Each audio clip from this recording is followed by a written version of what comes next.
Hello, Western Oregon sports fans, and welcome to this edition of Wolves Weekly. I'm joined today by head football coach Arn Ferguson, coming off a big homecoming win over Azusa Pacific. Huge win. I mean, for our team, Azusa Pacific is a very ranked opponent, so it was very significant for us to get a win at home. But at homecoming, the huge crowd, it was raining a little bit, but just the overall festivities was the best I've seen since I've been here.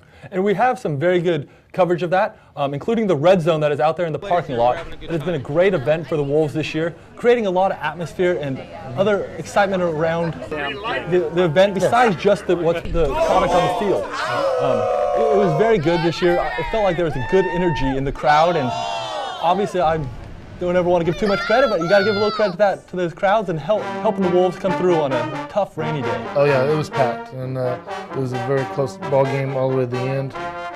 You see in the past clips, you saw our basketball team up supporting. Really, our other athletes are starting to support all different other events, so it's nice to see, and more alumni coming back. This is the one event where our alumni for sure come back. I mean, I get bombarded with sideline passes and all kinds of things, but it's really nice to see them and they catch up. And you know, I've been here for 20 years to see those relationships and for them to come back and really support the Wolves and be excited about all the new things that are going on, and which I hear constantly. And we've worked very hard to try to make this a great family atmosphere. You saw a couple of the bounce houses, the food out there, and that's what it's really about, Western Oregon and the city of Monmouth, being a community and being a family. And I'm sure you preach the same thing out to your football team, and it's nice to see these things and the excitement going on out of that red zone. But on the other side of that, there was also a good game on the field, and the Wolves were able to prevail, scored 21 unanswered points with about 7 minutes to go in the fourth quarter. I'd like to hear a little bit about the game and what you felt were some of the keys out there.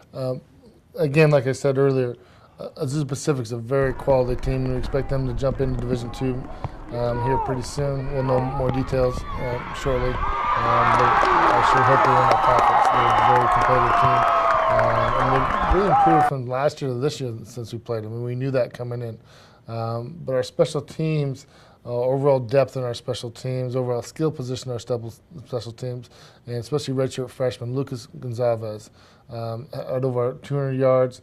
And punt returns and kick returns. I mean, he just had a great day and really kept our offense in positive field position for most of the afternoon. That really prevailed. If you ask me that one thing, that really took us over the hump, getting things going. And the other thing that you see right here going up through, good lateral quickness, just overall, I mean, it puts the ball in the 30. You know, there's 40 yards right there, just in one play. And as you mentioned that one, the field position was a key in this game, especially on a day that, you know, the rain was out there and stuff. I believe you said it was 11 out of 16 possessions started on their side of the field. Tell me a little bit about the importance of that one and what maybe your unit was able to do, besides just Lucas, to get yourself in good field position. Well, first of all, our quarterbacks did a nice job of taking care of football. So that really helped. And then our special teams kept moving it, you know, and really taking advantage of some areas that we thought were weak. And it's not just Lucas Gonzalez making plays. It takes all 11 guys making their proper blocks, because one or two guys miss, then everything's done. So it's more of a group effort, and Coach Oven did a nice job with them. And we know that was not the only unit on the field. You scored 38 points. So talk to me a little about the offense, and particularly Adrian Allen, who came through with a big game for you. Yeah, Adrian Allen is more of our power back, and he came in and really got over 100 yards rushing on 20 carries, and really kept getting stronger as the game progressed. And they do some things a little bit unconventional, so it took our O-line some time to get used to that. So you see the O-line really starting to wear him down, and Adrian really just stepping up and being physical, and especially late in the game when you score 21 points in the fourth quarter. It's a huge win going out, and we knew it would come down to the very last, not the last play, but it would really come down to that fourth quarter with our running backs and our O-line being physical. And like you said, he really wore on him at the final one. He was able to get the final 2 touchdowns to cap off your 21 unanswered points. Other gentleman that scored 2 touchdowns that game was Justin Orr, who's just having an outstanding season out there right now. Justin Orr is, we think, one of the best receivers, if not the best receiver. Even though he didn't have tons of yards this game, he's had 2 touchdowns, and it's a little bit rainy, so you go more your ground game. Quarterback's a nice job taking care of the football, and so it really limits his opportunities for big plays like you'd like. But it's more of controlling that ball so he can be successful. When you talk about controlling that ball, your defense really got after it and were able to create turnovers this week. Talk to me a little bit about some of those ones. You had some that your defense even helped you score a little bit, get on the board. Well, first of all, Bryce Pila. We see a fumble here. We didn't actually get that. We had 5 fumbles caused. We only got 2, 1 on special teams and 1 on defense on Scott Foss coming and making a great hit on the quarterback and getting an arm. His ball went forward and we were able to recover that. But you'll see Caleb Singleton here. That's really that pick. I was hoping he'd score, stay in bounds, but he didn't quite. Kind of drifted to the outside. And Caleb's having a great year. Really the biggest play I thought going into halftime was Bryce Pila taking the ball up the sideline and taking that for a touchdown to get us momentum in the head going into halftime. And that was with just a minute and a half to go, yes. And 43-yard return. That could have been, and hypothetically, a 10-point swing right there, and giving you, like you said, the momentum going in. So it was just a pretty impressive performance by all 3 of your units. And tell me what it is when you can actually have 3 units clicking together, and what kind of things the Wolves can do.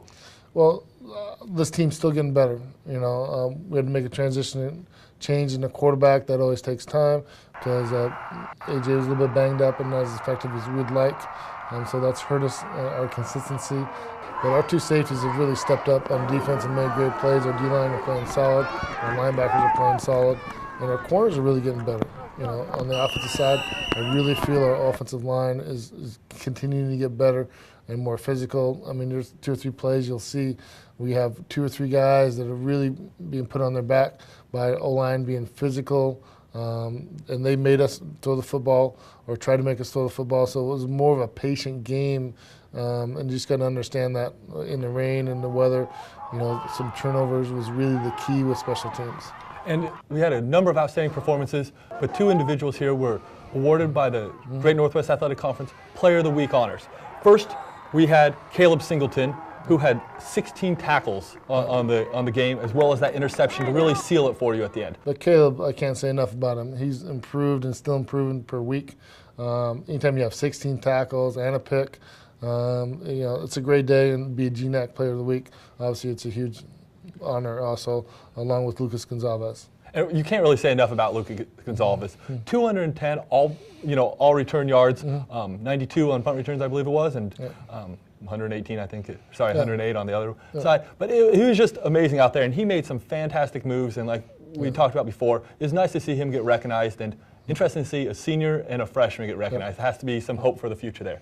Well, we want to say this, unfortunately, is the final home game of the season coming up this week, the 30th. You guys will be at home at 2 p.m. against Dixie State. Tell us a little bit about the Red Storm now that you've seen before. Yeah, first of all, our last home game is really honor our seniors and our seniors' families. That are, most of them are 4 to 5 year program guys for us. So very instrumental in our program and some very good players that we're going to miss. And there's no question about that. We want to send our seniors outright with a win against a very good team. Dixie is doing some really good things. They're a young quarterback that can play extremely well. They have a couple receivers that we think are very potent, and a huge offensive line that can really wear on you, especially if it's going to be in the rain. So offensively, we need to run the football. I need to pass efficiently. We're hoping tomorrow Ballard will get back playing like he can, so that's exciting to see. And but it'll be a week where we're going to stay completely off the game field and hope that's the best condition possible for this Saturday. Well, I got to ask you, being a defensive coach and just a little interest level, we know Dixie State likes to throw the ball. Are you rooting on the rain on Saturday? We'll see. We'll see. Actually, our defensive backs play better if they have a little bit better surface. So we're worried about them a little bit on that, slipping and falling, because we're not real big in our corner position, so they tend to slide a little bit more than we'd like. Well, there are still tickets available for this game, the final home game of the season for the Wolves in 2010. So we hope you all will be able to make it out there, support the Wolves, send the seniors off right, and get to see some great football out there, Arn. You bet. So, and thank you all for watching this edition of Wolves Weekly.